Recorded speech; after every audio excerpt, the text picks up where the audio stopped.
மைக்கம் நேயர்களுக்கு அன்பான வணக்கம். கோவையில நடந்த பிரச்சார கூட்டத்தில செந்தில் பாலாஜி அவர்கள அறிமுகப்படுத்தும்போது, அவர் செயல் வீரர். எது சொன்னாலும் செயல்படக்கூடியவர், செஞ்சுருவாரு அப்படின்னு சொல்லிட்டு புகழ்ந்து தள்ளியிருக்காரு செந்தில் பாலாஜி அவர்கள ஸ்டாலினு. அது முன்னாடி இல்ல, முந்தானத்து இல்ல. நேத்து தானே கோவையில நடந்தது. நேத்து தான். அப்படியா? ஆமா. எனக்கு இவரு அடிக்கடி புகழ்றதுனால எப்ப புகழ்றாருன்னு தெரிய மாட்டேங்குது. சொல்லிட்டு புகழ சொல்லுங்க. உங்கள்ட்ட அது சொல்லிட்டாரு. ஆமா. பொதுமக்கள்ட்டயும் சொல்லணும்ல. ஃபோன் பண்ணி சொல்லுவோமா? சொல்ல சொல்லுங்க. புகழ்ந்திருக்காரு சார். 2016 தேர்தல்லாம் பயங்கரமா புகழ்ந்தாரு. 2016 ஆ. யார? செந்தில் பாலாஜி. செந்தில் பாலாஜின்னு ஒருத்தர் இருக்காரு. கொலை, கொள்ளை, கற்பழிப்பு. 2018ல 18ல புகழ்ந்திருக்காரு. இப்ப இகழ்றாரு. இத பலரும் பல தடவை பேசிட்டாங்க. அதனால அவர விட்டுருங்க. செந்தில் பாலாஜி அவர் புகழ்றதெல்லாம். அதனால அவரு இப்ப செந்தில் பாலாஜி எங்க போறது, என்ன வருதுன்னு தெரியாம உட்காந்துக்கிட்டு இருக்காரு. எந்த தொகுதியில அங்க கரூர்ல நிக்க முடியாம வேற தொகுதியை நோக்கி ஓடியிருக்காரு. அதனால அது தனி.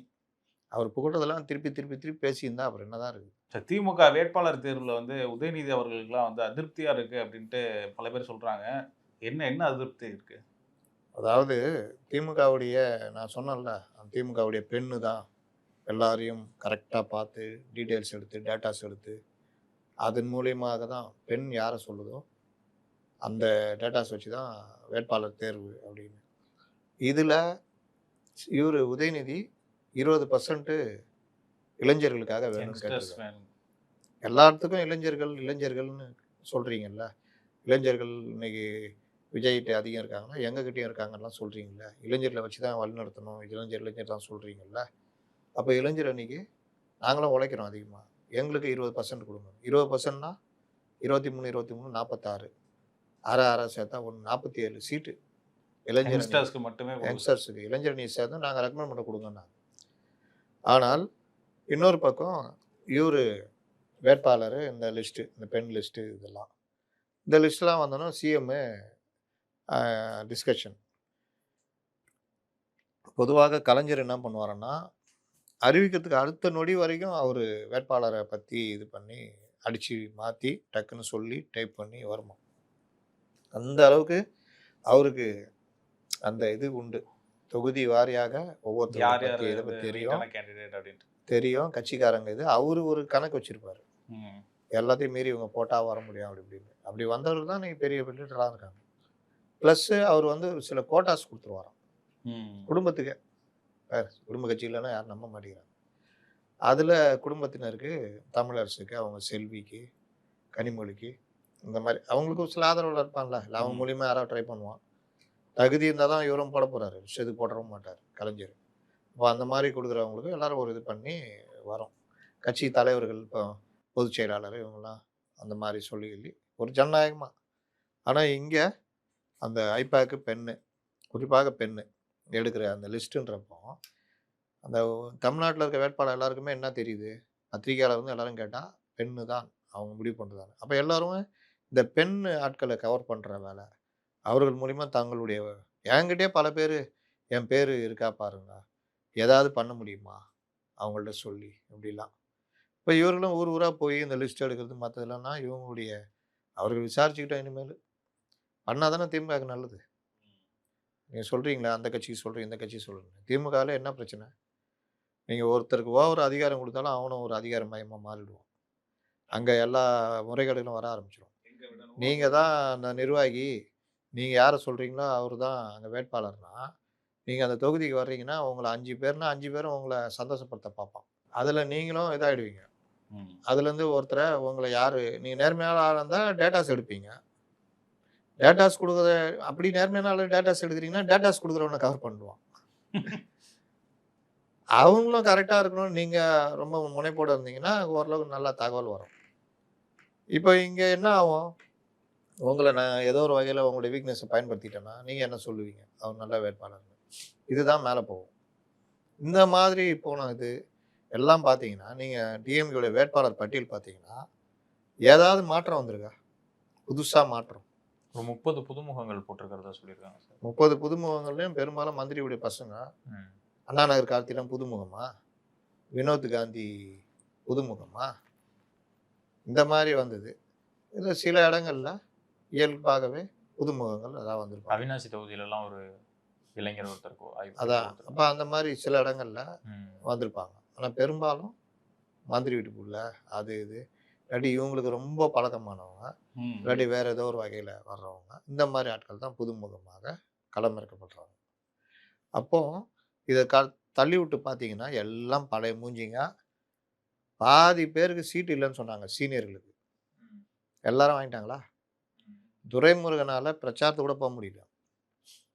எப்படி சீட்டு வாங்கினாரு?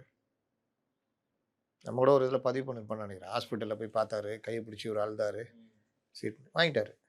இப்போ அவரால் ஒரு மூச்சு வாங்குது, பல பிரச்சனை. இவர் கேகேஎஸ் சாருக்கு சீட்டு இல்லைன்னாங்க. சீட்டு அனிதா ராதாகிருஷ்ணன், ஐ பெரியசாமி, பல பேருக்கு சீட்டு இல்லை அப்படின்றது. இந்த தடவை இவரெலாம் கிடையாது அப்படின்னு.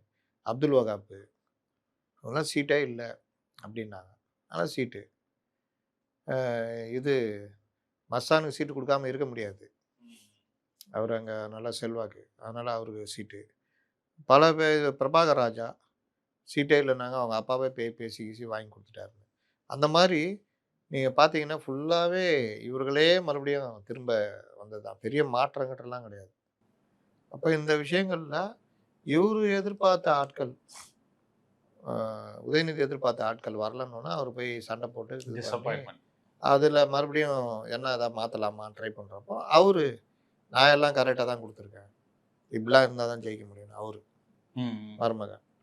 அப்போ என்ன ஆகுது, இவர் அப்புறம் நான் தான் முடிவு எடுப்பேன். கடைசியில் இது பண்ணதில் ஒரு 11 பேர் வரைக்கும் என்னமோ தான் இளைஞர் அணியில் வந்திருக்காங்க. இதில் ஜோயல் முக்கியமானவர். அவருக்கெல்லாம் ஈஸியாக சீட்டு கிடைக்கும். அவர் பல பேருக்கு எனக்கு தெரிஞ்ச ஆட்களுக்கு இல்லை. இவங்களாம் சீட்டு இருக்கும்னு நினச்சாலும் இல்லை. மாணவர் அணியில் யாரையுமே போடாத மாதிரி தெரியல. ராஜீவ்காந்தி பேர் வந்தது, அவங்களையும் பிரச்சனை வந்தாலும் ராஜீவ்காந்தி இல்லை. பூர்ணச்சந்திரிகா சீட்டு உண்டு இருக்குதுன்னு சொன்னாங்க, இல்லை. இந்த மாதிரி பல பேருக்கு சீட்டு இல்லைன்ற போக்கு. அப்போது இந்த பட்டியல் வந்து இப்படி இருக்கிறதுனால தான் அவர் அதிருப்தியில் இருக்கார் அப்படின்னு.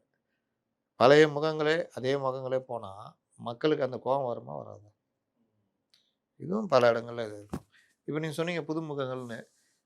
இது தாம்பரத்தில் எஸ்ஆர் ராஜா அவர் நின்னா ஜெயிக்க வேண்டியவர். அவர்லாம் அமைச்சராக வேண்டியவர். அவரை தூக்கிட்டு ஒரு டாக்டரை போட்டிருக்காங்க. அந்த மாதிரி யாருன்னு கட்சிக்காரங்களுக்கு தெரியல. கேட்டால் அந்த மாதிரி முன்னாள் மேயர்லாம் ஊட்டினுக்கிறாங்க. அவங்களாம் மேயராலாம் இருந்ததே கிடையாது. எஸ்ஆர் ராஜா அங்கே பலமுள்ளான வேட்பாளர். அப்போ அந்த மாதிரி பல இடங்கள்ல நம்ம சொல்லலாம். சார், தமிழக வெற்றி கழகம்ல வந்து நிறைய உட்கட்சி பூசல் இருக்கிறதா நம்ம முன்னாடி பேசியிருக்கிறோம். இப்போ சமீபத்தில் திருத்தணியில் வேட்பாளர் வந்து தனி நபராக போய் பிரச்சாரத்துக்கு போயிருக்கிறாரு. அதற்கு எதிர்ப்பாக அந்த கட்சியில் இருக்கக்கூடிய மற்ற நிர்வாகிகள்லாம் இன்னைக்கு ப்ரெஸ்ஸை சந்தித்து பேசியிருக்கிறாங்க. இது என்ன சார் நடக்குது கட்சிக்குள்ள? தமிழக வெற்றி கழக வேட்பாளர்கள் போடுற வரைக்கும் எப்படியும் அவங்க போட்டு வேட்பாளர்லாம் இறக்கி விட்டாங்க. நான் பார்த்த வரையிலும் பெரும்பாலான தொகுதிகளில் பெரிய வரவேற்பு இருக்குது. வெற்றி இவங்க அந்த கட்சிக்காரனே ஒத்துழைனாலும் போனால் விஜய் கட்சி வேட்பாளர்னு ஜனங்களே அந்த இளைஞர்கள் எல்லாருமே வர்றாங்க. அப்படி நடக்கும் பொழுது இந்த கட்சிக்குள்ளே இந்த கோஷ்டி இந்த மாதிரி விஷயங்கள் சொன்னல, அது இப்போ வரைக்கும் வெளிப்பட்டு இருக்கு. வேட்பாளர்களுக்கு கட்சிக்காரர்கள் ஒத்துழைப்பு தருவதில்லை. கட்சிக்காரர்கள் இவங்க போய் பேசினாலும் அவர்கள் ஒரு ஈகோ, இல்லாட்டி வெளியிலேருந்து தானே வந்த நீயே பார்த்துக்கோ அப்படின்ற மாதிரி. இதை மீறி ஒர்க் பண்ணுற வேட்பாளர் இருக்கான். நீ என்னடா நீ ஒரு ஆள் தானே, இந்த விஷயம்லாம் கீழே இருக்கணும்னு தெரியாதுல்ல, அவன் என்ன விஜய் வேட்பாளர் தானே பார்ப்பான், நான் அதை அவன்கிட்ட கொண்டு போகிறேன்னு கொண்டு போனால் திரளாக வந்துடுறாங்க இளைஞர்கள் எல்லாருமே. அப்போ இது என்ன ஆகுதுன்னா பெரிய அளவில் ரீச் போகுது. மற்ற கட்சிக்காரங்களுக்கு ஒரு பெரிய கலக்கமாகவே இருக்குது. இது ஒன்று நடக்குது. இதில் வேட்பாளர்கள் முன்ன விஜய் கட்சியில் யாரும் வெளியே பேச மாட்டாங்க, பேசக்கூடாது, கட்டுப்பாடெலாம் இருக்குது. இப்போ அந்த இவர் அம்பேத்கர் மாதிரி இருப்பார், அவர் பேர் என்ன, சத்யகுமார். அவர் தானே திருத்தணி வேட்பாளர். அவர் வந்து அங்கே போய் நிற்கிறாரு. அவர் வழக்கமான ஆட்டிடியூடை காமிச்சிருப்பாரு. ஏற்கனவே அவங்க கடுப்பில் இருந்திருப்பாங்க. அப்போ நீங்கள் வேட்பாளர்னு கொஞ்சம் இறங்கி அனுசரித்து போய் பண்ணணும். யாரும் தேவையில்ல நான் தனியாக போகிறனாலாம் நடக்காது. ஊரில் பார்த்துக்கு அவன் அத்தனை வருஷமாக கட்சியில் இது பண்ணி மன்றத்தில் இருந்து வந்து பாடுபடுறான். அவனையும் அனுசரித்து போகணும். அப்போ இங்கே யார் தப்புன்றதை டக்குன்னு தலைமையிலேருந்து யாராவது ஒருத்தர் தீர்த்து வச்சிடணும். என்ன பிரச்சனை, வாங்க முதல்ல தேர்தல் முடிட்டோம், சண்டையெல்லாம் அப்புறம் வச்சுக்கிங்க. நீங்கள் என்ன சொல்கிறீங்க, என்ன 4 பேர் வேணுன்றீங்க, 4 பேர் மட்டும் போதுன்றீங்க. ஊரில் இறங்கி பண்ணுறவங்க கூட சேர்ந்து என்ன ஒர்க் பண்ணுமோ பண்ணுங்க. நீ என்ன டிவிலலாம் பேட்டி கொடுக்குற, உன் இஷ்டத்துக்கு பண்ணுற, ஏற்கனவே காத்துக்கிட்டு இருக்காங்க மீடியாவில், நீங்கள் கொண்டு போய் தலையை கொடுக்குறீங்களா அப்படின்ட்டு அவங்களே கண்டித்து எந்த பிரச்சனைனாலும் தேர்தல் முடிஞ்சா அப்புறம் பேசிக்குவோம். இப்போதைக்கு இவர் தான் வேட்பாளர், விஜய் அறிவிச்சிருக்காரு. இவர் ஜெயிக்க வச்சா விஜய் ஜெயிக்கிற மாதிரி. அவர்கிட்ட பிரச்சனை இருந்தால் எங்கள்கிட்ட வாங்க, பேட்டி கீட்டின்னு கொடுக்க சொல்லிட்டு போய் வேலை செய்யுங்க அப்படின்னு. இதைத்தான் நான் அன்றைக்கி சொன்னேன், விஜய் கண்காணிக்கிறார், விஜய் வந்து பேசியிருக்காருன்னு. அதை மீறிலாம் இது நடந்துக்கிட்டு இருக்குது. இது இவர்களுக்கு சிக்கல். இந்த பஞ்சாயத்துலாம் தனியாக ஓடும். இது ஒன்று. ரெண்டாவது என்ன பண்ணுறாங்க, வேட்பாளர்களே அவங்கள மீறி மக்கள் வர்றாங்கன்னு சொன்னோம்ல, இந்த மாதிரி வர்றதை பார்க்கும் பொழுது அந்த வேட்பாளருக்கு எதிராக அவதூறு பரப்புற வேலைலாம் நடக்குது. வாணியம்பாடியில் கூட ஒருத்தர் வந்து 600 கோடி ரூபா வந்து அரசுக்கு எதிராக அரசுக்கு கட்டாமல் மறைச்சார் அப்படின்னு சொல்லிட்டு 5 முறை வந்து சம்மன் அனுப்பிச்சிருக்காங்க. அது கூட நம்ம பார்த்தோம். நம்ம பல பேர் தாவக கேண்டிடேட்ஸில் பல பேர் இந்த மாதிரி தான் இருக்காங்க. கேஸ் வாங்கினவங்க இந்த மாதிரிலாம் இருக்குது. அவங்க வேட்பாளர் தேர்வே வந்து நீங்கள் சொன்ன மாதிரி இல்லைன்றதுனால அள்ளி போட்ட மாதிரி தானே இருக்குது. எப்போவுமே நம்ம உண்மையை தேடணும். தாவேகால இருக்க பிரச்சனையே பேசுகிறோம். இப்போ தாவேகாரங்க கூட ஆரம்பத்துலேருந்து என்னை திட்டிகிட்டு இருப்பாங்க. ஆனால் எங்கே உண்மை இருக்குதோ நான் அந்த உண்மையை பதிவு பண்ணுறேன். தாவேகாவுக்கு சப்போர்ட்டாகவே அது இருந்தாலும் அதை பதிவு பண்ணுறேன். அதான் நம்ம வேலை. இப்போ நீங்கள் சொல்கிற அந்த வாணியம்பாடி வேட்பாளர், அவர் ஜிஎஸ்டி முறைகேட்டில் ஈடுபட்ட ஒரு நபர், கைதான நபருக்கு வழக்கறிஞர். அவர் ஒரு வழக்கறிஞர். அவருக்கு இவர் அந்த ஜிஎஸ்டி அந்த விவகாரத்தில் வழக்கறிஞர். அந்த கைதான நபர் முறைகேடு பண்ணி மாட்டி கைதாயிருக்கார். இதில் அவர் ஏற்கனவே காங்கிரஸில் இருந்திருக்கார். அதில் ஏதோ உள்குத்து இந்த மாதிரி விவகாரத்தில் இவர் மேலேயும் ஒரு இதை கோர்த்து அந்த அதிகாரிகள் இவர்கிட்ட சம்மன் கொடுத்த மட்டும் இல்லை, இவர் வீட்டில் வந்து ரெய்டே பண்ணியிருக்காங்க. இது எல்லாம் அப்போ நடந்தது, ஒரு 6 மாதம் முன்னாடி. ரெய்டு நடந்து ஒன்றும் கிடையாது. 600 கோடி இதெல்லாம் இப்போ சொன்னீங்களா, ஒன்றும் கிடையாது. இன்னொன்று வழக்கறிஞர் அவர். முடிஞ்ச உடனே அந்த ஆளும் ஜாமீனில் அப்புறம் வெளியே வந்துட்டார். வழக்கு நடந்துக்கிட்டு இருக்கு. இவருக்கு மறுபடியும் வேணும்னு சம்மன் அனுப்ப வைக்கிறான். அரசியலில் வந்துட்டிங்கன்னா இதெல்லாம் நடக்கும். இதான் நான் விஜய் கட்சிக்கு சொல்கிறது. உங்களை என்னென்ன பாடுபடுத்தணும் படுத்துவாங்க, அதெல்லாம் மீறி தான் வரணும்.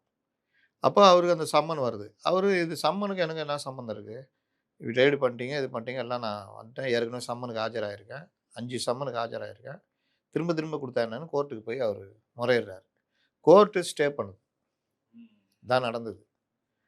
அப்போ ஒரு வழக்கறிஞரே குற்றவாளி ஆகிற செய்தி ஸ்தாபனங்களை தான் இன்றைக்கி நம்ம பார்க்குறோம்.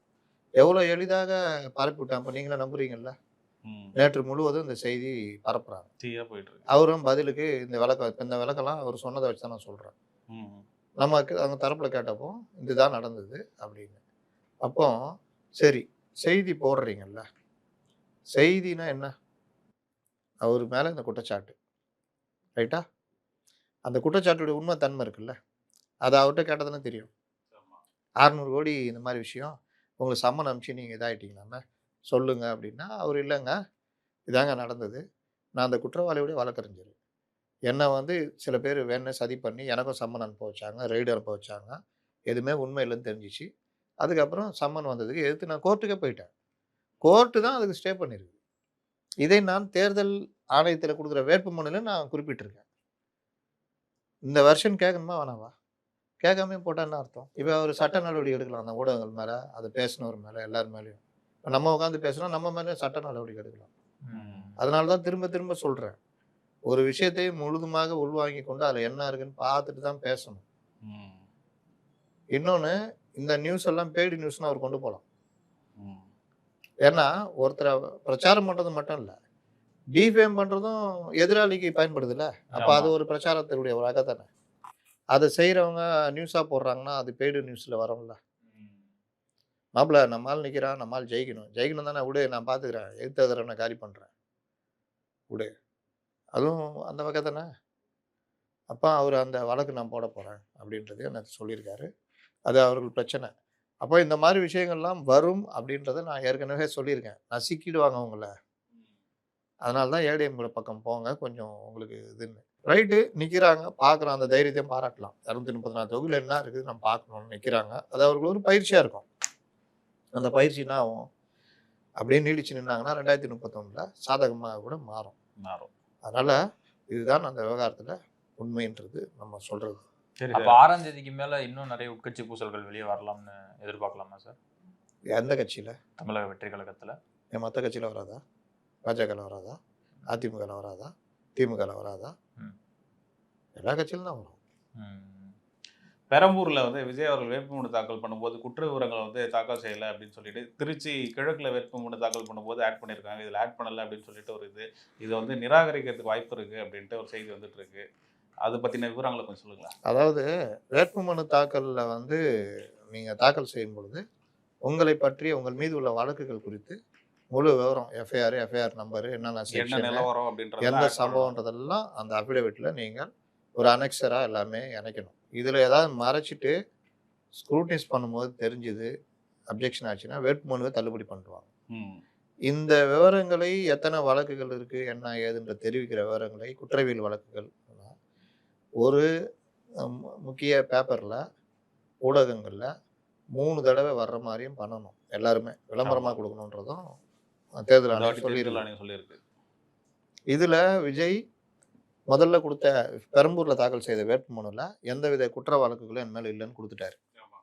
நேற்று திருச்சியில் கொடுத்ததுல 2 வழக்குகள் என் மேலே இருக்குன்னு கொடுத்துருக்காரு. அதனுடைய முதல் வழக்கு கொளத்தூரில் என் மேலே இந்த மாதிரி வழக்கு போட்டிருக்காங்க. அது வந்து அவர் முதல்ல பெரம்பூரில் தாக்கல் செய்த பிறகு நடந்த கொளத்தூர் இதில் போடப்பட்ட வழக்கு. அதனால அது அதில் வராது. கிளியரா? 2வது வழக்கு பொதுக்குழு மதுரையில் நடந்தப்போ 30 ஜனவரி இவர் நடக்கும்போது உழுந்ததில் ஒரு பவுன்சர் ஒரு பையனை தூக்கி வீசுவாப்புல. அந்த வழக்கில் அந்த புகாரில் விஜய் மேலே வழக்கு இருக்குது. அதை அங்கே குறிப்பிட மறந்துட்டார், இங்கே குறிப்பிட்டார். இப்போ எல்லோருமே ஆங்கில ஊடகங்கள் எல்லாம் there is a big trouble, விஜய்க்கு வந்து பெரிய ட்ரபுள் வந்திருக்கு அப்படி இப்படின்னு உருட்டுறாங்க. அவ்வளோதான் பெரிய சிக்கல் பிரபுவுக்கு, விஜய்க்கு அது இதுன்னு. அப்போ இதில் என்ன நடைமுறை அப்படின்னு பார்த்தீங்கன்னா, வேட்புமனுவில் ஒரு வேட்பாளருக்கு 4 வேட்புமனு தாக்கல் பண்ணுறதுக்கு உரிமை இருக்கு. இப்போ சில விஷயங்களை தாக்கல் பண்ணிட்டு விட்டுட்டாங்க. அப்போ மறுபடியும் போய் ஒரு அனெக்சர் கொடுக்குறாங்க அப்படின்னா அந்த ரிட்டர்னிங் ஆஃபீஸரு அதெல்லாம் முடியாது, கிளம்பு அப்படின்னு சொல்கிறதுக்கு அவங்க உரிமை இருக்குது. ஆனால் ரிட்டர்ன் அந்த அந்த வேட்பாளர் எஃப்ஐஆர் இந்த விவரங்களை ஒரு அனெக்சராக வச்சு சப்ளிமெண்ட்ரி அடிஷ்னல் அஃபிடவிட் கூடுதல் வேட்புமனுவாக அவர் போகணுன்னு கூட அவசியம் கிடையாது. மறுபடியும் ஊரெல்லாம் கூட்டிக்கின்னு தம்பட்டெல்லாம் அடிச்சிக்கின்னு அதெல்லாம் தேவையில்லை. அவர் இப்படிய சீஃப் ஏஜென்ட்டு வழக்கறிஞர் போய் இந்த மனு வச்சுக்கோங்க எடுத்துக்கங்கன்னு சொல்லிட்டு தாக்கல் பண்ணலாம். அதை நாளைக்கு டைம் இருக்குது, திங்கக்கிழமை டைம் இருக்குது. அப்படி தாக்கல் பண்ணி எடுத்துட்டாங்கன்னா அதை தான் வேட்பு மனுவாக ஏற்றுக்கொள்ளப்படும். இதற்கான உரிமை எல்லா வேட்பாளருக்கும் கொடுக்கப்பட்டிருக்கு. அதனால் இது ஒரு மேட்டரே கிடையாது. என்ன நான் உருட்டினாங்க ஒரு பெரிய பத்திரிகையில் டெல்லியிலேருந்து எப்போ அவர் சொன்னார்னா எல்லாமே கரெக்டாக இருக்கும். இதுதான் உண்மை. அதனால் நான் அவங்க தரப்புலேயும் சொன்னேன், என்னங்க இந்த மாதிரி இருக்குது, என்னென்னா சப்ளிமெண்ட்ரி எதுவும் இது பண்ண போகிறீங்கன்னா நாங்கள் நாளைக்கு பண்ண போகிறோம் சார், 4ஆம் தேதி நாங்கள் பண்ண போகிறோம்ட்டாங்க. அவ்வளோதான். அதனால் இதுதான் உண்மை. அதை எந்த வேட்பாளராக இருந்தாலும் 4 வேட்புமனு தாக்கல் பண்ணலாம். ஒன்று பிரச்சனைனா இன்னொன்னா அதை அந்த தேர்தல் அந்த வேட்புமனு தாக்கல் பீரியடுக்குள்ளே நீங்கள் பண்ணலாம். அந்த வேட்புமனு தாக்கல் முடிஞ்சு ஆய்வுக்கு போதில்ல, வேட்புமனு பரிசீலனைன்றாங்கல்ல, அந்த காலகட்டத்தில் கொண்டு போயிட்டு தலைவரை நான் நீங்கள் மறந்துட்டேன் எந்தா வச்சுக்கன்னா செல்லாது. ஏன் செல்லாதுன்னா மற்றவங்க அப்டேட் பண்ணுவாங்க, அதை எடுத்துக்கூடாதுன்னுவாங்க. அப்போ எடுத்துக்க மாட்டாங்க. எடுத்துக்கலன்னா இதை காட்டலன்னு சொல்லியே எல்லாரும் சண்டை போட்டு வேட்புமனு ரிஜெக்ட் பண்ண வச்சுருவாங்க. நான் சொன்ன ஞாபகம் இருக்குதா? வேட்புமனு தாக்கல் பண்ணுறதே ஒரு சவால், அங்கே சண்டை போடுறது அதோட சவால், இதெல்லாம் மீறி வேட்புமனு ஏற்க வைக்கிறது சவால். இது வந்து அதுக்கு அவங்க ஒர்க் பண்ணாங்க. உண்மையிலேயே தாவேக்கால அவங்க ஆஃபீஸ்லேயே எல்லா வேட்பாளரும் வர வச்சு அவங்களே வழக்கறிஞர்களை ஏற்பாடு பண்ணி, வழக்கறிஞர்னால நான் வைக்கல இல்லை, அது சம்மந்தமாக தெரிஞ்ச வழக்கறிஞர்களை வர வச்சு அவர்களே ரிட்டர்னிங் ஆஃபீஸர் மாதிரி உட்காந்துக்கின்னு அதை கூட இதை எடுத்துகிட்டு வா, இது தப்பு அது தப்புன்னு எல்லா டீட்டெயிலும் இது பண்ணி அஃபிடவிட் தயாரித்து டிஎம்கேல இந்த விவகாரத்தில் 1/2 மணி நேரத்தில் தயாரித்து கொடுத்துருவாங்க. ஆனால் இவங்களுக்கு எல்லாம் புதுசு இல்லை, அந்த புதுசுன்றதை விட்டுறக்கூடாதுன்றதுல நல்ல ஒரு முடிவு எடுத்து பண்ணாங்க. சிடி நிர்மல்குமார் தான் அதில் முன்னின்று பண்ணாருன்னு நினைக்கிறேன். நான் வழக்கறிஞர் இது நல்லா பண்ணி எல்லாருக்குமே இவங்களே ரெடி பண்ணி கொடுத்துட்டாங்க. ஏன்னா அவன் ரெடி பண்ணால் தப்பு நடக்கும்ல, இதை நான் ஆரம்பத்தில் சொல்லிருக்கிறேன். பட் அவன் பட் ஐயோ தலைவரை அது மறந்து போச்சு, இது என்னென்ன இருக்குது அப்படின்னு. நான் சொன்ன அந்த வாணியம்பாடி வேட்பாளரும் அதில் குறிப்பிட்டிருக்கேன்றார். எனக்கு மேலே இந்த பிரச்சனை இருக்குது, சம்மனு எதுக்குன்னு நான் கோர்ட்டில் போய் ஸ்டே வாங்கி வச்சிருக்கேன்றது குறிப்பிட்டிருக்கேன். அப்போ நாளைக்கு போயிட்டு இவங்க எதுவுமே அங்கே பண்ண முடியாது. எடப்பாடி அவர்கள் வந்து பிரச்சாரத்துல வந்து திமுக வந்து கடுமையா தாக்கி பேசுறாரு. முக்கியமா சமீபத்துல வெளியான ராசா அவர்களுடைய ஆடியோவை பத்தியும் வச்சு ரொம்ப கடுமையா தாக்கி பேசியிருக்காங்க. என்ன விஷயம்? ஏன் ஆடியோ இந்த நிலையில அந்த ஆடியோ ரிலீஸ் ஆச்சு? அவர் பேசலாம், அவர் அரசியல் கட்சி தலைவர். அது உண்மைன்னு வச்சு கூட அவர் பேசலாம். உண்மைன்னு வச்சு தான் பேசியிருக்காரு. இதே மாதிரி தான் பிடிஆருக்கும் வந்துச்சு. அவர் அதை மறுத்தார். ஆனாலும் அதை திமுக குடும்பம் ஏற்றுக்கல. இன்னைக்கு பிடிஆர் நிதியமைச்சர் தூக்கி எறியப்பட்டு ஓரம் கட்டப்பட்டு ரொம்ப இதுவாக இருக்காரு. அப்போ அந்த ஆடியோ எந்த இல்லைன்னு சொன்னதை அவர்கள் நம்ப தயாராக இல்லை. ராசா சொல்கிறத எந்த இல்லைன்னு சொன்னால் நம்புறாங்களா இல்லையான்னு தெரில. ஆனால் அதில் கடுமையாக சில விஷயங்கள்லாம் சொல்லியிருக்காரு. இது ஒன்று.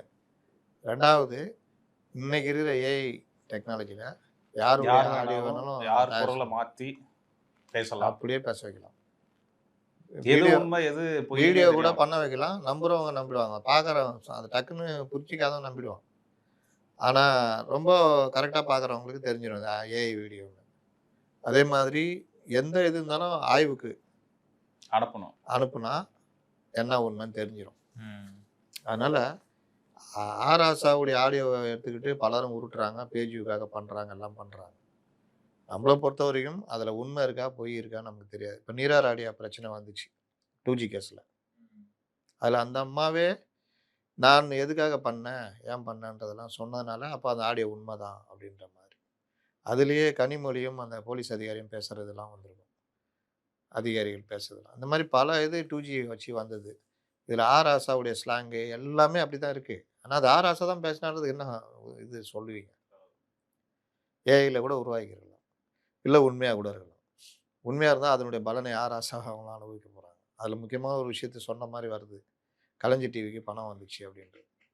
ஸ்டாலின் தான் இதில் ஆதாயம் அடைஞ்சார், நீ ஏன் இருக்கிற, ஸ்டாலின் தான் காரணம்னு சொல்லிட்டு நீ அப்ரூவர் ஆகிடு அப்படின்னு என்கிட்ட அழகிரி சொன்னாருன்றதெல்லாம் வருது.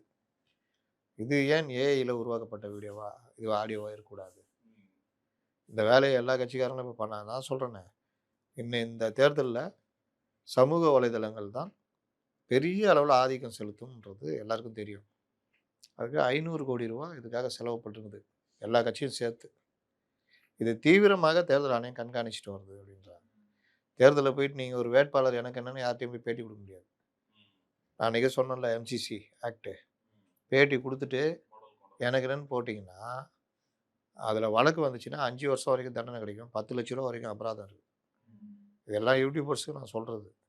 அதனால் எந்த ஒரு விஷயம் இருந்தாலும் தேர்தல் ஆணையத்துடைய பர்மிஷனோட தான் நீங்கள் பண்ணோம், அவ்வளோ கண்காணிக்கிறாங்க. அதனால் இப்போ அந்த அவதூறு பண்ணாங்கல்ல, அதெல்லாம் போச்சுன்னா அவங்களுக்கு தான் சிக்கல். இந்த மாதிரி விஷயங்கள்லாம் இன்றைக்கு தேர்தல் ஆணையம் கண்கொத்தி பாம்பாக பார்த்துக்கிட்டு இருக்கிறாங்க.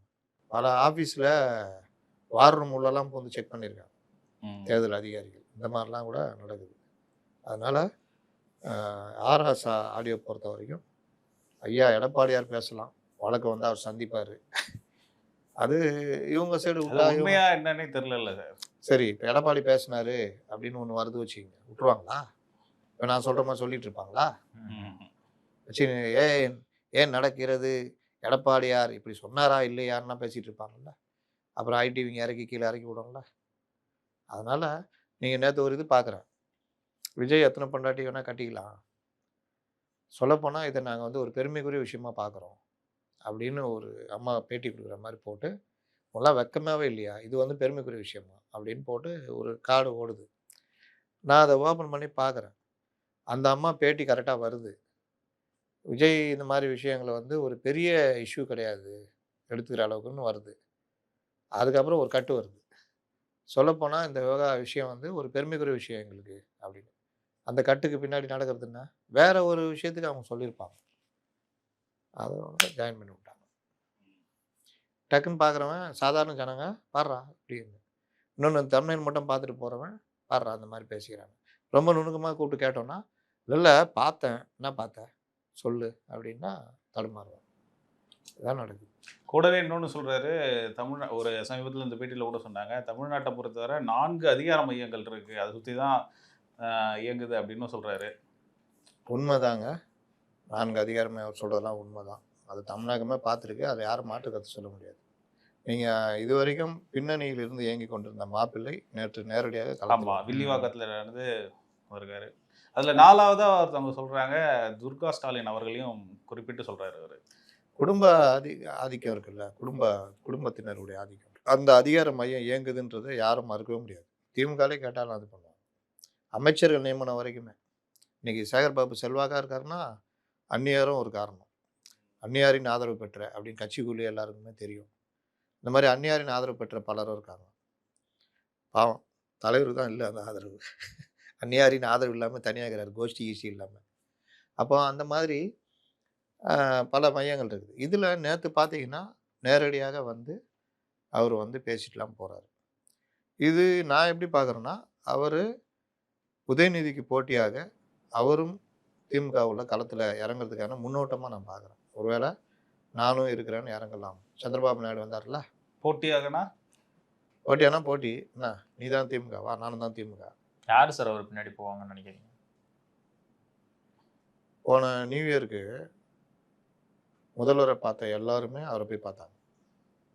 அது உங்க முகம் தான் பச்சை குழந்தையா இருக்குதுன்னு நினச்சா உங்களுடைய சிந்தனையும் பச்சை குழந்தையா இருக்குது. திமுகவில் யார் அவரை பார்க்கலன்னு கேளு. இன்னைக்கு அவரு தான் எல்லாமே. அவரை பகைச்சிட்டா அவ்வளோதான் அப்படின்ற மாதிரி தான் எல்லாருமே. அவர் சசிகலா இருந்தாங்கல்ல, சேம் அதே தான் இங்கே. அவர்கிட்ட போய் ஆசீர்வாதம் வாங்குறாங்க. பிறந்த நாளைக்கு போய் நிற்கிறாங்க. அவர் பிறந்த நாளைக்கு கியூ கட்டி நிற்கிறாங்க. நியூ இயருக்கு இவர் தூங்கி இருந்தார் வீட்டில். முதல்வரை பார்த்தாங்க. அவர் 100 ரூபான்னு கொடுத்தாரு. விலைவாசி உயர்வு காரணமாக 10 ரூபாலேருந்து 100 ஆயிடுச்சு. அதை வாங்கின்னு அடுத்து எல்லாரும் இவர் வீட்டுக்கு தான் போனாங்க, எல்லாரும். அதனால் யாருக்கு இருந்தால் கேள்விலாம் கேட்கக்கூடாது. யார் இல்லைன்னு தான் கேளுங்க. அவன் இல்லை கட்சியில் அதுக்கப்புறம். அதனால் அங்கேயும் என்னாதபதி எங்கும் நீக்கமர நிறைந்திருக்கின்ற இறைவனுக்கு சமமாக திமுகவில் இவர்கள்லாம் முக்கியமானவர்கள். அதனால் அந்த அதிகார மையங்கள், அதில் நேரடியாக அந்த அதிகார மையம் களத்துக்கு வரும்பொழுது அவர்களுடைய எதிர்ப்பாளர் யார்? உதயநிதி தானே. அப்போ போட்டியான்னு நான் சொல்கிறது நான் கரெக்டு தானே. அப்போ அவர் இறங்குறாரு. இப்போ இது ஸ்டாலின் அழகிரி அவர்கள் இருவருக்கு இடையில ஏற்பட்ட பிளவு மாதிரி நடக்க வாய்ப்பு இருக்கா சார்? ஆமாம். ஆனால் அழகிரி கூட ஒரு கட்டத்தில் அவர் ஆத்திரத்தினால அப்பாவை பகைச்சிக்கிட்டாரு, இது பண்ணிட்டாரு. அப்பா அங்கே முடிவெடுத்து அவரை ஓரம் கட்டார். இங்கே இவர் சிவபெருமான் மாதிரி யாரை ஏற்பது யாரை மறுப்பதுன்னு தெரியாமல் இருக்கிறார். 2 பேருக்குமே அவரால் ஒன்றும் பண்ண முடியல. கட்சிக்குள்ளேயும் 2 பேர் கையிலையும் இருக்குது கட்சி. அதனால் இது ஸ்டாலினுக்கு அப்புறம்னு பார்த்தீங்கன்னா இந்த இதெல்லாம் அது இருக்கும். கனிமொழி தனியாக ஒரு அதிகார மையமாக இருக்காங்க. சீனியர் மினிஸ்டர்ஸ் எல்லாமே கனிமொழிகிட்ட இருக்காங்க. அதனால் இந்த 3 மையங்கள் நாளை மோதலாம். கட்சி தோல்வி அடைஞ்சதுன்னா இதெல்லாம் அப்பட்டமாக வெளிப்படும். சார், இப்போ உதயநிதி அவர்கள் வந்து வேட்பாளர் பட்டியலில் அதிருப்தியில் இருக்கிறதா சொன்னீங்க. அதே மாதிரி நத்தம் தொகுதியில் வந்து தமிழர் தேசம் கட்சியினுடைய நிறுவனர் கே செல்வகுமார் அவர்களுக்கு ஒதுக்கியிருந்தாங்க. அவர் ஆனால் ஆர்எஸ்எஸ் பின்னணி கொண்டவர் அப்படிங்கிறதுனால திமுகவோட கூட்டணியில் இருக்க இஸ்லாமிய அமைப்புகள்லாம் இன்னைக்கு முதல்வர்கிட்ட கோரிக்கை வச்சிருக்கிறாங்க அவரை நீக்கணும்னு சொல்லி. அது என்ன சார்? அது சமூக நீதி இல்லை, சேர்க்கும் போது அவங்களுக்கு தெரியல அவர் ஆர்எஸ்எஸ் பின்னணி கொண்டவர்ன்ட்டு. அவருக்கு எதுவுமே தெரியாதுங்க. எப்படி சார்? அதான் அவர் ராஜீவ் கொலையாளிகள்னு குற்றம் சாட்டப்பட்டு ஜெயிலேருந்து வந்து இவரை கட்டி பிடிச்சி வரவேற்றாரு. அவருக்கு எதுவுமே தெரியாதுங்க. அவர் என்ன சொன்னாலும் செய்வார். அவர் ஒருத்தர் அனுப்புகிறேன், அவர் கூட உடனே கையெழுத்து போட்டு ஒரு சீட்டு கொடுங்கன்னா கொடுத்துருவார். ஆண்டாண்டு காலமாக கட்சியில் இருக்கிறவங்க சீட்டு குறைக்கிறாங்க, ஒரு சீட்டு கூட கேட்கறதுக்கு மார்க்சிஸ்ட் கட்சி போராடிட்டு இருக்குது. கண்ணுக்கே தெரியாமல் ஏதோ ஒரு தொகுதியில் இருக்கிறவர், ஒரு ஆர்எஸ்எஸ் பின்புலம் கொண்டவர், வலதுசாரி, மோடியை பெருசாக பேசுகிறோன்றாங்க. அவருக்கு ஒரு சீட்டை கொடுக்குறாங்க. ஏன் அந்த ஒரு சீட்டு சிபிஎம் சேர்த்து 6 சீட்டாக கொடுத்துடலாம்ல? புரியுதா? அவங்க சமூக நீதி சமூகத்தின பிரதிநிதியாக இருக்கிறாரு. அவருக்கு கொடுக்கறதன் மூலமாக அந்த சமூகத்தின் வாக்கை பெருவாரியாக வாங்கலாம். நீங்கள் என்ன கேட்க வர்றீங்க முதல்ல? இல்லை, இப்போ நீக்குவாங்களா? இல்லை இது எனக்கு பதில் சொல்கிறீங்களா? இல்லை என்ன கேட்க வர்றீங்க? இல்லை, நீங்கள் தான் கேட்டீங்க. ஆர்எஸ்எஸ்காரு இல்லை, அவருக்கு சீட்டு கொடுத்ததுக்கான காரணம் இதுவாக இருக்கலாம்ல அப்படின்னு சொல்லி கேட்குறேன். ஸ்டாலின் சைட்லேருந்து நீங்கள் எனக்கு சொல்கிறீங்களா? எப்படி ஸ்டாலின் சைடு இந்த எப்படி? அதான் நான் கேட்குறேன். ஸ்டாலின் சைடு இந்த நியாயத்தின் அடிப்படையில் நான் இப்போ சொன்னேங்க. இவர்கள் வலதுசாரி எதிர்ப்பாளர்கள், பாஜக எதிர்ப்பாளர்கள், பாசிச பாஜக, ஆர்எஸ்எஸ் எதிர்ப்பாளர்கள், சமூக நீதி பேசுகிற கட்சி. அதுக்கப்புறம் இந்த மாதிரி ஒருத்தர் எப்படி கூப்பிட்டு கொடுக்க முடியும்? அவர் எப்படி தெரியும் இதுன்னு கேட்குறாரு. அவர் அவ்வளோதான்றேன் நான். எப்படி கொடுக்க முடியும்? பாஜக எதிர்ப்பு அந்த எதிர்ப்புனா அப்போ அவர் யார் அவர்? அவர் பேட்டியிலேருந்து பல இது இருக்குது. பெண்ணு, உளவுத்துறை அது இதுன்னு இருக்குல்ல. இவர் யாருன்னு தெரிஞ்சுல கொடுக்கணும். அப்படி என்ன அவசியம் இவருக்கு ஒரு சீட்டு கொடுக்கணும்னு? அவர் யாருக்காவது தெரியுமா சீட்டு வாங்காத வரைக்கும்? உங்களுக்கு தெரியுமா? கடந்த பாராளுமன்ற தேர்தலில் பாஜக கூட்டணியில் இருந்தார். அப்புறம் என்ன? அப்புறம் என்ன? எப்படி கொடுக்குறாங்க அவங்க? அவர் என்ன பின்புலம் கூட ஆராயம் எப்படி கொடுக்குறாங்க? அதுவும் ஒவ்வொரு சீட்டும் பார்த்து பார்த்து கொடுக்குற ஆளு யாருன்னு தெரியல. அவர் உள்ள வர்றாரு, முதல்ல பல பேர் யாருன்னு வாங்கிட்டு வெளியே போகிறது யாருன்னு தெரியல இவர். அதுக்கப்புறம் சொன்னோன்னா பேட்டி கொடுத்துட்டு போறாரு. அது எவ்வளோ பெரிய இது? எப்படி நியாயப்படுத்துவாங்க? ராசா எப்படி நியாயப்படுத்துவார்? அவங்கள்ட்ட இருக்கிற அந்த திராவிடர் கழக அந்த ஆளுங்கள்லாம் மேடைக்கு மேலே முழங்கிட்டு இருக்காங்க. அவங்களாம் எப்படி நியாயப்படுத்துவாங்க? டாக்டர் செந்தில்குமார் எப்படி நியாயப்படுத்துவார்? இல்லை இந்த பத்திரிகையாளர்கள்லாம் எப்படி நியாயப்படுத்துவாங்க? ஒரு சீட்டு கொடுக்க முடியாதுன்னு இடதுசாரிகளை உங்களோட அடையாளம் கொடுத்து கூடமாக 5 வருஷமாக ட்ராவல் பண்ணி உங்களாலேயே அசிங்கப்பட்டு மானம் இழந்து நீ நிற்கிற அவங்களுக்கு ஒரு சீட்டு கொடுக்க மாட்டீங்க. எக்ஸ்ட்ரா எங்கேயோ இருந்து வருவாராம், அவர் கொடுப்பாங்களாம். கேட்டால் என்னது சமூக நீதி சமூக நீதி அது இல்லைங்க, நீங்கள் எதோ சொன்னீங்களே. இல்லை, சமூகத்தை பிரதிநிதித்துவப்படுத்துறாரு. சமூகத்தை மற்றவங்களாம் பண்ணல, பிரதிநிதித்துவம் இவர் மட்டும்தான் பிரதிநிதித்துவப்படுத்துறாரு. இன்னும் 10 பேர் அப்புறம் 10 சீட் கொடுப்பாரா? சமூகத்தை பிரதிநிதித்துவப்படுத்துறவங்களா? தான் அந்த லட்சணம். அந்த கட்சி சமூக நீதின்றதெல்லாம் உருட்டு. அதுக்கு உதாரணம் தான் அந்த இது. இவங்க போய் சொன்னா என்ன பண்ணுவாங்க?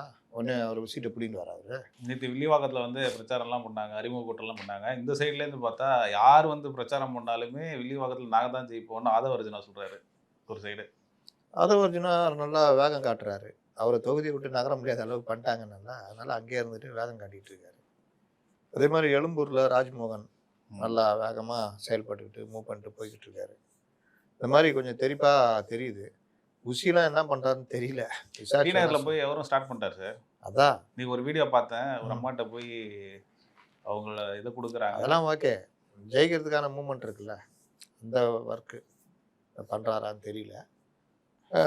மற்றவர்கள் அவங்க ஒர்க்கை பார்த்துக்கிட்டு இருக்கிறாங்க. நேற்று வந்திருந்தேன்னா இப்போ பாருங்கள், பாஜக நாளைக்கு நல்ல நாளாக இருந்தால் நாளைக்கு பண்ண ஆரம்பிச்சிடுவாங்க. முதல்வர் இவர் கரிநாளில் போய் பண்ணாராமே உதயநிதி. அவர் விஜய்க்கு வந்து இந்த குட் ஃப்ரைடேக்கு முன்னாடி பண்ணிடணும், இல்லாட்டி ஈஸ்டருக்கு அப்புறம் பண்ணணும். ஈஸ்டருக்கு அப்புறம் 6ஆம் தேதி அன்னைக்கு எதுக்கு பண்ணணும்? அதுக்கு முன்னாடி குட் ஃப்ரைடேக்கு முன்னாடி பண்ணிவிடுவோன்னு அவங்களுக்கு அது வரல அப்படின்னு ஜான் ஆலோசனை பேரில் அவர் முன்னாடி பண்ணிட்டார். இவர் ஏன் பண்ணாருன்னு எல்லாம் கேட்குறாங்க. ஒருவேளை ஒரு பகுத்தறிவாதி பெரியாரின் பேரன் என்பதால் கவலைப்படாமல் பண்ண அந்த லைம் லைட்டை தானே எடுத்துக்கலாங்கிறதுக்காக இருக்கலாம், யாருக்கு தெரியும். அதனால் அந்த மாதிரி நடந்திருக்கு. சமீபத்தில் மத்திய அரசு வந்து ஃபாரின் கான்ட்ரிபியூஷன் ரெகுலேஷன் ஆக்டை வந்து அமெண்ட்மெண்ட் பண்ணியிருக்காங்க. அதாவது வெளிநாட்டிலேருந்து வர பண பரிவர்த்தனையை வந்து ரெகுலேட் பண்ணியிருக்காங்க. சமீபத்தில் என்னென்னலாம் ஆட் பண்ணியிருக்காங்க புதுசாக இப்போ அந்த தேர்தல் சமயத்தில். உங்களுக்கு என்ன பிரச்சனை அதில்? எனக்கு என்ன பிரச்சனையா? இல்லை, நம்ம அதை பற்றி பேசலான்ட்டு இல்லைங்க. நான் இப்போ முதல்வர் கூட சொல்லியிருந்தேன். ஆமாம், என்ன சொன்னார்? வழக்கமாக சொல்கிறது தான் சொன்னாங்க. உழப்பெல்லாம் ஓட்டக்கூடாது. என்ன சொன்னார்? அதுக்கு அகைன்ஸ்டாக தான் சொன்னாங்க, எதிர்ப்பு தெரிவிக்கிற மாதிரி தான் சொன்னார். சிறுபான்மை மக்களை பாதிக்கிற அது பண்ணுறாங்க. ஆக்சுவலாக எஃப்சிஆர்ஏன்றது இந்த ஃபாரின் அந்த அந்த இதில் வெளிநாட்டிலேருந்து வர நிதியை ரெகுலேட் பண்ணுற ஒரு இது. ஏற்கனவே 2014 ஒரு இது பண்ணாங்க. அதுக்கு முன்னாடி வரைக்கும் நிதி, அதாவது அந்த இதுக்கு பண்ணுறேன், மத இதுக்காக பண்ணுறேன், தொண்டு பண்ணுறேன், அது பண்ணுறேன், ஊழியம் பண்ணுறேன், அது இதுன்னு எல்லா மதமே 3 மதத்துக்குமே பெரிய அளவில் நிதி உள்ள விளையாடிட்டு இருந்தது. இது அரசாங்கத்துக்கு எதிரான போராட்டங்களை தூண்டுவதற்கு இன்னும் பல்வேறு செயல்களுக்கு பயன்பட்டு இருந்தது. அதை வந்து ரெகுலேட் பண்ணணும் 2014 ஒரு இது கொண்டு வந்தாங்க. அதற்கு பிறகு அந்த விஷயங்களில் கொஞ்சம் கடுமையாகவே இந்த தடவை எஃப்சிஆர்ஏ சட்டம் வந்திருக்குது. Foreign contribution regulation act, FCRA, வெளிநாட்டு பங்களிப்பு முறைப்படுத்துதல் சட்டம். இது வந்து தனிநபர்கள், சங்கங்கள் மற்றும் நிறுவனங்களில் வெளிநாடுகளில் இருந்து பெறும் நிதியை கண்காணிப்பதற்காக உருவாக்கப்பட்ட முக்கியமான சட்டம். என்னன்னா இருந்ததுலேயே இன்னும் கொஞ்சம் டைட் பண்ணியிருக்காங்க. ரொம்ப உண்மையான நல்ல விஷயம் என்ன கேட்டால். இந்த சட்டத்துடைய முக்கிய அம்சங்கள்: வெளிநாட்டு நிதி இந்தியாவின் தேசிய பாதுகாப்பு, இறையாண்மை மற்றும் பொது அமைதிக்கு குந்தகம் விளைவிக்காமல் இருப்பதை உறுதி செய்வது இதன் முதன்மை நோக்கம். எப்படி சொல்கிறேன்னா, ஒரு நம்ம இப்போ பாகிஸ்தானில் இருக்குது, அவன் போதை மருந்து விற்கிறான், அதன் மூலிமா பெரிய நிதி வருது. போதை மருந்தை விற்று நிதி வருதுன்னா இன்னைக்கு உலகத்தை பாதிக்கிற விஷயங்கள்ல போதை, ஆயுத கடத்தல் இதுதான். அதனால தான் இந்த பிஎம்எல் ஆக்டு, இந்த எஃப்டிஎஃப்எஸ் ஆக்டு இதெல்லாம் வந்திருக்கு, போதைப் பொருள் தடுப்பு சட்டம். இந்த மாதிரி வர்ற பணத்தை பெரிய ஒரு ஏதோ ஒரு இதுவாக மாற்றி ஒரு தொண்டு நிறுவனம் மாதிரி இங்கே இயங்குகிற ஒரு தீவிரவாத அமைப்பு கொடுக்குறாங்க, வருது வச்சு. அவன் அதை வாங்கி நான் வந்து இங்கே வந்து ஒரு நல்ல விஷயத்துக்கு நான் செலவு பண்ணுறேன்ற போர்வையில் ஒரு 2-3 இது என்ஜிஓ இயங்கும் போர்வையில் ஆன்லைன் மூலியமாக நாட்டுக்கு எதிராக இறையாண்மைக்கு எதிரான செயல்களில் ஈடுபடுறதுக்கு ஆட்களை திரட்டுறதுக்கு அந்த பணத்தை பயன்படுத்துகிறாங்க. இப்போ கண்காணிப்பே இல்லாமல் இருந்தால் இது நடக்கும். அப்போ அந்த மாதிரி விஷயங்கள்லாம் சரி பண்ணணும். இப்போ எண்ணெயை திடீர்னு வந்து பிடிக்குது இல்லை, இப்போ கூட இந்த பங்களாதேஷ்லேருந்து வந்தவன் ஒரு 8 பேரை வந்து பிடிச்சிட்டு போனான். அங்கேருந்து இங்கே வந்து லஷ்கர் இ தொய்பா வேலை செய்கிறான். அவன் வேலை செய்யணும், எப்படி ஃபண்டு வரும்? இந்த மாதிரி வெளிநாட்டில் வேற நேரடியாக வந்து ஐயா உங்கள் நாட்டுக்கு எதிராக லஷ்கர் இ தொய்பால 5 எம்ப்ளாயிங்க இருக்கிறான் திருப்பூரில், அவனுக்கு பணம் அப்படின்னு அனுப்புவாங்க. ஏதோ ஒரு தொண்டு நிறுவனம், ஒரு கல்வி அறக்கட்டளைன்ற மாதிரி வரும். அதுலேருந்து அப்படி இதாகும். எப்படி வரும் ஏது வரும் தெரியாது. இது வந்து எல்லா மதத்துலேயும் நடக்கிறது, எல்லா அமைப்புகள்லேயும் நடக்குது, தனிநபர்களுக்கு நடக்குது, அரசியல் அமைப்புகளுக்கு நடக்குது. இதனால வளம் கொளிக்கிறவர்கள் ஏராளமாக இருக்கிறாங்க. நான் யாரையும் இவங்க அவங்கெல்லாம் சொல்ல விரும்பல. அப்போ குறிப்பாக அரசியல் கட்சிகள் அல்லது தேச விரோத நடவடிக்கைகளுக்கு வெளிநாட்டு பணம் பயன்படுத்தப்படுவதை தடுப்பது தான் இந்த சட்டத்துடைய அடிப்படை நோக்கம். யார் வெளிநாட்டு நிதியை பெறலாம்? சமூக, கல்வி, மத, கலாச்சார அல்லது பொருளாதார திட்டங்களுக்காக செயல்படும் தொண்டு நிறுவனங்கள், என்ஜிஓஸ் மற்றும் சங்கங்கள், ஆர்கனைசேஷன்ஸ் இதை நிதியை பெறலாம். இவர்கள் கட்டாயம் மத்திய உள்துறை அமைச்சகத்திடம் எஃப்சிஆர்ஏ பதிவு பெற்றிருக்க வேண்டும். இந்த எஃப்சிஆர்ஏ சட்டத்தின் கீழே பதிவு பெற்றிருக்கணும். இருந்தால் அதன் கீழே தான் நீங்கள் பணத்தை இனிமேல் கொண்டு வர முடியும். யாருக்கு தடை விதிக்கப்பட்டுள்ளது? கீழ்கண்டவர்கள் வெளிநாட்டு நிதியை பெற சட்டப்படி அனுமதி இல்லை. இங்கே தான் ஆப்பே. தேர்தலில் போட்டியிடும் வேட்பாளர்கள், நாடாளுமன்ற மற்றும் சட்டமன்ற உறுப்பினர்கள், பாதி பேர் இதை வச்சுன்னு ஊட்டின்னு வாங்கினுக்கிறான். அரசியல் கட்சிகள் மற்றும் அவற்றின் நிர்வாகிகள். அரசியல் கட்சிகள் நிதி வரும் தெரியுமா? வருதா? அப்போ வந்துச்சா? அரசு ஊழியர்கள் மற்றும் நீதிபதிகள், செய்தித்தாள் நிறுவனங்கள் மற்றும் ஊடகவியலாளர்கள். நான் ஒரு இது நடத்துகிறேன், பயிற்சி போட்டுறேன், அதுக்கான அந்த நிறுவனம் வந்து ஸ்பான்சர் பண்ணுது.